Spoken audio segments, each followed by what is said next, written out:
सलाम अलैकुम दोस्तों, आप सब कैसे हैं? और मेरी शादी को 4 साल हो गए हैं। मेरा नाम संगीता है। मेरी उम्र 26 साल है। मेरे शौहर सरकारी नौकरी करते हैं, इसलिए वो ज्यादातर वक्त घर से बाहर रहते हैं। हमारी शादी को 4 साल हो चुके हैं, लेकिन अब तक हमारे कोई बच्चे नहीं हैं। शायद इसका सबब ये है कि वो मुझे ज्यादा वक्त नहीं देते। शादी के इब्तदाई दिनों में सब कुछ ठीक था, लेकिन आहिस्ता आहिस्ता फासला बढ़ने लगा। अब तो हफ्ते गुजर जाते हैं और फिर भी उनसे कोई कुर्बत वाली बातें नहीं मिलते। पहले तो मैं इस तब्दीली को समझ नहीं पाती थी, लेकिन अब ये मेरे जिंदगी का हिस्सा बन गया है। सारा दिन घर के कामों में मसरूफ रहती हूँ और रात को अकेली पलंग पर मुंह मोड़ कर सो जाती हूँ। किसी चीज की ख्वाहिश नहीं, कोई पूछने वाला नहीं, साथ देने वाला कोई नहीं। लेकिन ये खालीपन अब मेरे अंदर गहराई से बैठ गया है। मेरे ससुर जी हमेशा असाथ से बैठ गया है। मेरे ससुर जी हमेशा पुरस्कून तबीयत के होते हैं। शौहर ना होने के बावजूद वो मेरे तमाम काम कर देते हैं। कभी कभी मुझे शर्मिंदगी महसूस होती है जब वो मेरे लिए ये रोज चाय बनाते हैं, हल्के से पानी मांगते हैं या रात को अकेले बैठकर बातें करते हैं। इस दिन सुबह हल्की ठंडी हुआ मेरे चेहरे को छू रही थी। मैंने आंगन में दारी बिछाई थी। हुआ के झोंके से मेरी ओढ़नी सरकने लगी और ठीक इसी वक्त मैंने देखा ना कि ससुर जी दरवाजे के पास खड़े हैं। उन्होंने चुपचाप मेरी तरफ देखा और फिर कहा, बहू यहाँ सो गई हो। उनके लहजे में हल्का सा कांपना था, लेकिन इस वक्त तक मेरे जिस्म में ठंडक दौड़ गई थी। मैंने खुद को संभालते हुए कहा, बाबूजी अंदर काफी गर्मी हो रही थी, इसलिए यहाँ आ गई हूँ। उन्होंने मुस्कुराते हुए कहा, हुआ सच में अच्छी चल रही है। मैं भी यहाँ बैठ जाता हूँ। उनके बैठते ही मैं और बेचैन हो गई। ये क्यों हो रहा था? उनकी मौजूदगी में मेरे अंदर एक अजीब सी गर्मी फैलने लगी थी। उनकी नजरों को देखकर मैंने अपनी आंखें नीची कर लीं, लेकिन अब जाकर मैं उठ भी नहीं सकती थी। उन्होंने आहिस्ता से पूछा, बहू ठंड लग रही है। मैंने सर झुकाकर कहा, नहीं ठीक हूँ। वो हल्का मुस्कुराते हुए बोले, अपना भी ख्याल रखना। उनकी बातों में एक अजीब सी कुर्बत थी। कुछ लम्हों के लिए चारों तरफ सनसान छा गया। हुआ थोड़ी ठंडी हो गई थी। मैंने साड़ी का पल्लू ठीक करने की कोशिश की। तभी अचानक हुआ का एक तेज झोंका आया और मेरे बाल बिखर गए। बालों को समेटने के लिए जैसे ही हाथ बढ़ाया, उनका हाथ मेरे हाथ से टुकरा गया। उनका हाथ मेरे हाथ से टुकरा गया। मैंने घबरा कर हाथ हटा लिया, लेकिन उन्होंने पीछे हटने के बजाय मेरी आंखों में देखा। इस लम्हे जैसे वक्त रुक गया। उनके स्पर्श से मेरे दिल की धड़कन तेज हो गई। पता नहीं क्यों मैं उनकी आंखों में देख नहीं पा रही थी, फिर भी कहीं न कहीं उनकी तरफ आने का एक कशिश महसूस कर रही थी। फिर ससुर जी उठ कर चले गए। रात हो गई थी, लेकिन मैं बिस्तर पर लेट कर सो नहीं पा रही थी। पलट पलट कर वही लम्हा याद आ रहा था, जब मैं ससुर जी के पास बैठी थी और इनकी गहरी आंखों में मुझे कुछ तलाशते हुए। उनकी आवाज, उनका अंदाज और उनका छूना। मैंने सर नीचा किया। मुझे नहीं सोचना चाहिए था इस तरह, लेकिन क्या करूं? आंखें बंद करते ही वो पिल मेरी आंखों के सामने तैरने लगते थे। सुबह उठकर देखा, दिल के किसी कोने में एक अजीब सा एहसास पैदा हो चुका है। सिसर जी पहले से ही खड़े थे। उनके चेहरे पर वही गहरी मुस्कुराहट थी। मैंने आंखें नीची करके जल्दी से रसोई में चली गई। चाय बनाते बनाते खुद से लड़ाई कर रही थी। ये सब गलत है। मैं क्यों उनके बारे में इस तरह सोच रही हूँ? चाय की ट्रे लेकर उनके पास गई। उनका चेहरा पहले की तरह ही अखबार में ढका था, लेकिन इस बार मैं महसूस कर रही थी कि उनकी आंखें मेरी तरफ देख रही हैं। मैंने आहिस्ता से कहा, बाबूजी आपकी चाय। उन्होंने अखबार नीचे किया और मेरी तरफ देखा। फिर बोले, बहू सुबह सवेरे इतनी जल्दी क्यों? थकावट नहीं होती? मैंने सर झुकाकर कहा, थकावट तो होती है बाबूजी, लेकिन ये आदत बन गई है। उन्होंने चाय का एक घोंट लेकर मेरी तरफ देखा और बोले, आदत बन गई है क्या? मजबूरी बन गई है। मैंने उनकी आंखों में देखा। वहां एक गहराई थी। कुछ कहना चाह रहे थे, चाहकर भी आंखें फिर नहीं सकती थीं। उनके होंठों पर हल्की मुस्कुराहट थी, जो हर बार मेरे अंदर कुछ जगा देती थी। मैं कप उठाने के लिए घूम रही थी, तभी उन्होंने आहिस्ता से मेरा हाथ थाम लिया। मेरे अंदर हल्की गर्मी फैल गई। मेरी सांसें तेज हो गईं। उन्होंने आहिस्ता से हाथ छोड़कर कहा, अकेलापन थका देता है बहू, और मुझे पता है तुम बहुत अकेली हो। मैंने जल्दी से हाथ हटा लिया और वहां से चली गई। दिल के अंदर एक अजीब हलचल शुरू हो गई थी। ये क्या हो रहा है? क्या ससुर जी सच में मेरे लिए कुछ महसूस कर रहे हैं? कमरे के दरवाजे पर जाकर बंद कर लिया। आईने में खुद को देखा। गौल, सरख, माथे पर हल्का पसीना। सांसें अब भी बेतरतीब थीं। 4 साल से जिस शून्य से मैं बच रही थी, क्या वो अब भर रही है? ससुर जी ने मुझे कभी बड़ी नजर से नहीं देखा था, लेकिन आज पहली बार लगा कि मैं अकेली नहीं हूँ। कोई है जो मुझे समझता है, मेरी तरफ देखता है, मेरी थकावट महसूस करता है। लेकिन क्या ये सही है? क्या मैं उस रास्ते पर कदम रख चुकी हूँ जहां से लौटना मुश्किल हो जाएगा? थोड़ी देर बाद रसोई में जा रही थी, तभी इन की आवाज सुनी। बहू, शाम को खाने के लिए आओगी? मैं ठहर गई। होठों पर अनजाने में हल्की मुस्कुराहट खुल गई। देखूंगी बाबूजी, कहकर जल्दी से रसोई में चली गई। दिल फिर से तेज धड़क रहा था। उस एहसास का नाम क्या है? अल्लाह ही जानता है। जो हो रहा है वो क्या गलत है, लेकिन सच कहूं तो इन एहसासात से भागने की ख्वाहिश भी नहीं कर रही थी। सुबह से एक अजीब बेचैनी थी। दिल बार बार याद दिला रहा था कि आज मैं ससुर जी के साथ खाना खाने जा रही हूँ। खुद को बहुत समझाने की कोशिश की कि ये बस एक आम दिन जैसा होगा, लेकिन सच कहूँ तो आज का दिन आम नहीं था। आज पहली बार खुद से झूठ बोलने का हौसला नहीं कर सकी। साड़ी ठीक करते करते आईने में खुद को देखा। ज्यादा सजने की जरूरत है क्या? ये सोचकर खुद को डांट दिया। क्या कर रही हो बहू? ये तो बस खाना खाना है और कुछ नहीं। लेकिन दिल को क्या करूं? आज पहली बार ससुर जी के साथ वक्त गुजारने का एक मौका मिला था। बाहर आकर देखा, ससुर जी पहले से ही बगी के पास खड़े थे। उनकी आंखों में वही गहराई थी जो मुझे बेचैन कर देती है। उन्होंने हल्की मुस्कुराहट के साथ कहा, आओ बहू बैठो। मैं थोड़ी हिचकचा कर फिर आहिस्ता आहिस्ता गाड़ी में बैठ गई। संभलने में थोड़ी दिक्कत हो रही थी। तभी ससुर जी ने हाथ बढ़ाया। उनका हाथ मेरे हाथ से टकराया और एक हल्की सी गर्मी उनके जिस्म में फैल गई। मैंने आहिस्ता से कहा, शुक्रिया बाबूजी। उन्होंने हंसते हुए कहा, तुम्हें इतना घबराने की जरूरत नहीं है बहू, अपने लोगों के साथ ही तो। ये बात मेरे दिल में गहरी उतर गई। क्या हम सच में सिर्फ अपने लोग थे? खाना खाने पहुंचकर देखा, हल्की धूप चारों तरफ हरी तीमा में बखरी हुई थी। मैं बगी से उतरी। पाँव की नपूरी से हल्की आवाज खाने में फैल गई। ससुर जी बोले, बहो, वो कोने में जाकर बैठो, मैं पानी लेकर आता हूँ, पानी लेकर आता हूँ। मैंने आहिस्ता से कहा, आओ बाबूजी। फिर एक दरख्त के नीचे जाकर खड़ी हो गई। हल्की हुआ मेरे गालों को छू रही थी।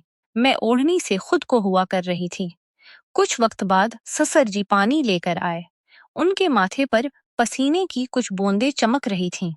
उन्होंने घड़े से पानी पिया, फिर बाकी का मुझे देते हुए कहा, तुम भी लो बहो, धूप तेज है। लेकिन उनके हाथ की हल्की सी कसावट महसूस की। उनकी अंगलियां मेरे हाथ पर ठहर गईं। पानी पीते वक्त ऐसा लगा जैसे मेरे होंठों को इनके सुपर से गीला हो गया है। मैंने आंखें नीची कर लीं। ससुर जी गहरी आवाज में बोले, बहो, इस खेत में तुम बहुत अच्छी लग रही हो। मेरा दिल तेज धड़कने लगा। ऐसी बात क्यों कह रहे हैं बाबूजी? इन्होंने नजरें हटाईं और कहा, ऐसी मुस्कुराहट के साथ कहा, जो सच है वही कहना चाहिए। कभी कभी सच भी कहना पड़ता है। मैं घबरा कर ओढ़नी को कंधे पर और मजबूती से पकड़ने लगी, लेकिन खुद को ये समझा नहीं पा रही थी कि जो महसूस कर रही हूँ वो गलत है। तभी हुआ का एक झोंका आया और मेरी साड़ी थोड़ी हट गई। जल्दी से साड़ी ठीक करने के लिए हाथ बढ़ाया, लेकिन तभी सिसर जी ने भी हाथ बढ़ाया, शायद मेरी मदद करने के लिए। हमारी उंगलियां फिर से टकराईं और एक हल्की सी सरसराहट मेरे जिस्म में फैल गई। मैंने आंखें नीची कर ली, लेकिन अंदर एक अजीब एहसास जाग रहा था। सिसर जी ने हल्की सी मुस्कुराहट के साथ मेरी ओढ़नी थामकर ठीक कर दी। उनकी उंगलियों का हल्का स्पर्श मेरी जल्द पर और गर्मी फैला गया। मैंने हड़बड़ाते हुए कहा, बाबूजी, मैं देखती हूँ सब ठीक है कि नहीं। उन्होंने हल्की सी मेरी तरफ देखा, फिर गहरी आवाज में कहा, बहू, तुम इतनी घबराई क्यों हो? मैंने जल्दी से सर झुका लिया। कुछ कहना चाहा, लेकिन होंठ सूख गए थे। सच में कहने की हिम्मत नहीं थी और छुपाने की ताकत भी नहीं थी। दिन जितना बीत रहा था, सिसर जी के पास रहते हुए भी मुझे उनके करीब महसूस हो रहा था। उनका साथ, उनकी बातें, उनका हल्का स्पर्श, सब कुछ मुझे आहिस्ता आहिस्ता उनकी तरफ खींच रहा था। शाम तक मेरे अंदर एक अजीब हलचल बनी रही। क्या ये सच में सिर्फ एक बहू का अपने ससुर के साथ एहतराम है, या मेरे अंदर एक नई ख्वाहिश जाग रही है? सिंधिया उठ रही थी। सूरज खेत में डूब रहा था। हल्की हवा चल रही थी, लेकिन मेरे अंदर एक अजीब सी गर्मी थी। सिसर जी का सुप्रश, उनकी आंखों की गहराई, उनके अल्फाज, सब कुछ कहीं उटका हुआ था। बगी तैयार थी। मैं साड़ी ठीक करते हुए उनके पास गई। उठने में थोड़ा सा उड़चन हो रही थी। तभी सिसर जी ने हाथ बढ़ाया। आओ बहू, मैं मदद करता हूँ। उनकी आवाज नरम थी, लेकिन उसमें कुछ ऐसा था जो मेरे दिल की धड़कनें बढ़ा गया। मैंने झुझक के साथ हाथ बढ़ाया, और जब उनके मजबूत हाथ ने मेरे नरम हाथ को पकड़ा तो अजीब सी गर्मी मेरी नसों में फैल गई। मैं जल्दी से बगी में बैठते हुए बोली, शुक्रिया बाबूजी। ससर जी हल्की मुस्कुराहट के साथ मुझे देखकर बोले, तुम बहुत जल्दी घबरा जाती हो बहू। मैंने अपनी आंखें नीची कर लें। क्या वो मेरे मन की हलचल को समझ गए थे? रास्ता सुनसान था। दौर दौर तक कोई नहीं था। बगी आहिस्ता आहिस्ता झूलती हुई चल रही थी। मैं एक तरफ बैठी थी और ससर जी दूसरी तरफ।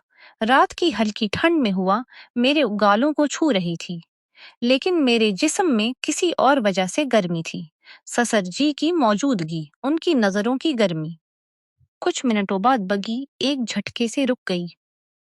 मैं हल्का सा अदम तवाजुन होकर गिर गई, और अचानक ससर जी का हाथ मेरे कमर पर आ गया। संभल कर बहू, उन्होंने घबरा कर कहा। लेकिन मेरे दिल में तो उनकी छो से ही पहले से तेज धड़कने लगी थीं। उनका हाथ मेरे कमर पर कुछ देर तक रहा। मैंने आंखें नीची कर लीं, लेकिन अब तक मेरी सांस तेज हो गई थी। उन्होंने आहिस्ता से अपना हाथ हटाकर गहरी आवाज में कहा, तुम बहुत मासूम हो बहू। मेरे अंगूठे ने साड़ी को मजबूती से पकड़ लिया। क्या मैं अब खुद को रोक पा रही थी? घर पहुंचकर देखा, अंधेरा छा गया है। ससर जी बगी से उतरकर मेरी तरफ बढ़े। आओ बहू, आराम करो, तुम बहुत थक गई हो जरूर। उन्होंने हल्की आवाज में कहा। उन्होंने हल्की आवाज में कहा। मैंने सर झुकाकर कहा, अच्छा बाबूजी। लेकिन अंदर के वक्त उनके हाथ ने फिर से मेरे पल्लों को हल्का सा पकड़ा। मेरे पांव वहीं ठिठक गए। दिल तेज धड़कने लगा। उनकी आवाज नीची थी, लेकिन उसमें कुछ था जो मेरे अंदर गड़ गया था। मैंने आहिस्ता से सर घुमाया। हमारी आंखें मिले, और अब मैंने आंखें नहीं झुकाई।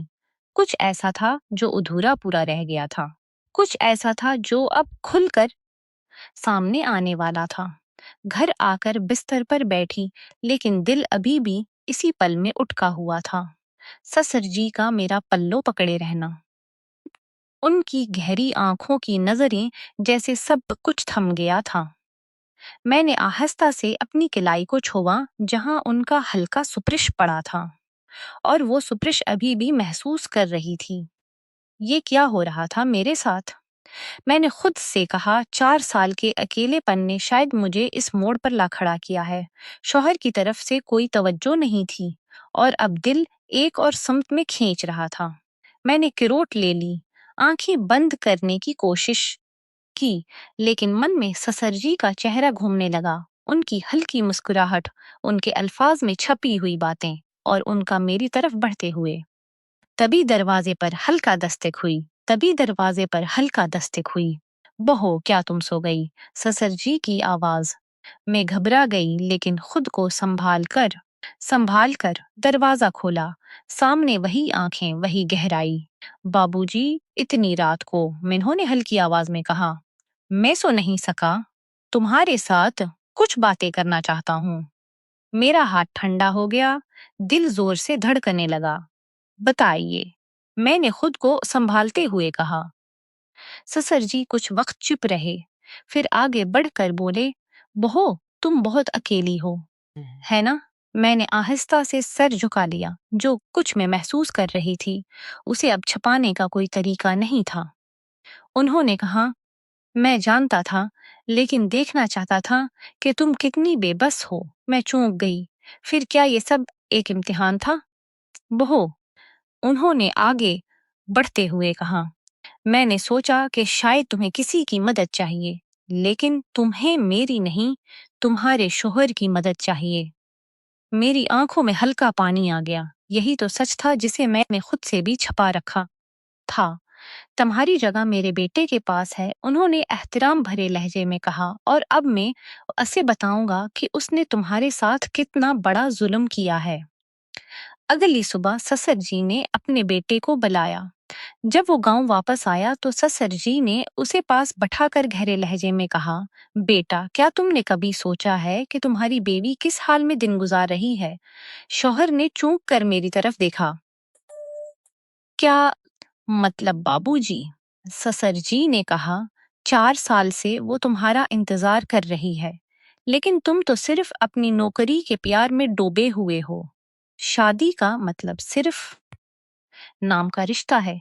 शौहर ने सर झुका लिया। शायद उसे पहली बार अपनी गलतियां समझ में आईं। सिसर जी ने कहा, अगर तुम अब भी अपनी बेवी का साथ नहीं दोगे, तो एक दिन वो सच में अकेली हो जाएगी। अब फैसला तुम्हारे हाथ में है, या तो रिश्ते को बचाओ या ऐसे ही छोड़ दो। शौहर ने कुछ वक्त सोचा, फिर मेरी तरफ देखा। मेरे चेहरे पर उम्मीद थी, लेकिन डर भी।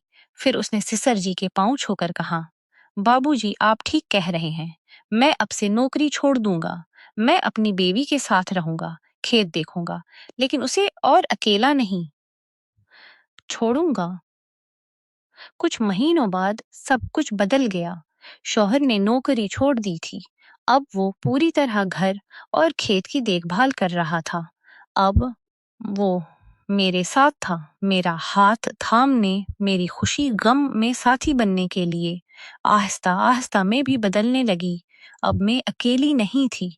मेरा जहान अब पूरा हो गया था। कुछ सालों बाद हमारे घर में एक नहीं, 2 बेटे भी हो गए। हमारा खानदान पूरा हो गया। सिसर जी हमें देखकर मुस्कुराते थे।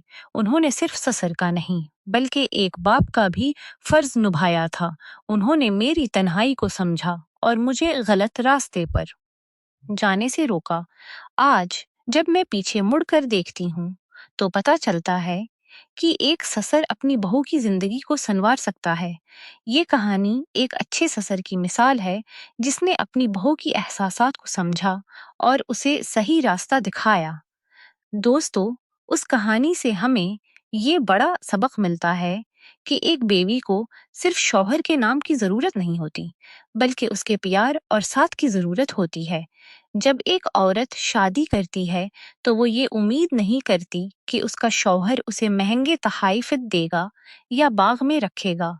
वो बस चाहती है कि उसका शौहर उसे समझे वक्त दे, और ये दिखाए कि वो अकेली नहीं है। लेकिन जब शोहर अपनी बीवी को नजरअंदाज करता है, तो वो और अपनापन दूसरी जगह तलाशने लगती है। कभी कभी ऐसा होता है कि इसे समझने वाला कोई मिल जाता है, जो इसकी तन्हाई बांट ले और यहीं से रिश्ते टूटने लगते हैं। इसलिए तमाम शोहरों से मेरी सिर्फ एक ही गुजारिश है, अपनी बीवी को सिर्फ बीवी ना समझें, बल्कि इसे जिंदगी की साथी माने, इसे वक्त दें, इसके एहसासात को समझें और सब इसे वो प्यार दें जो सिर्फ आपसे ही मिलना चाहिए।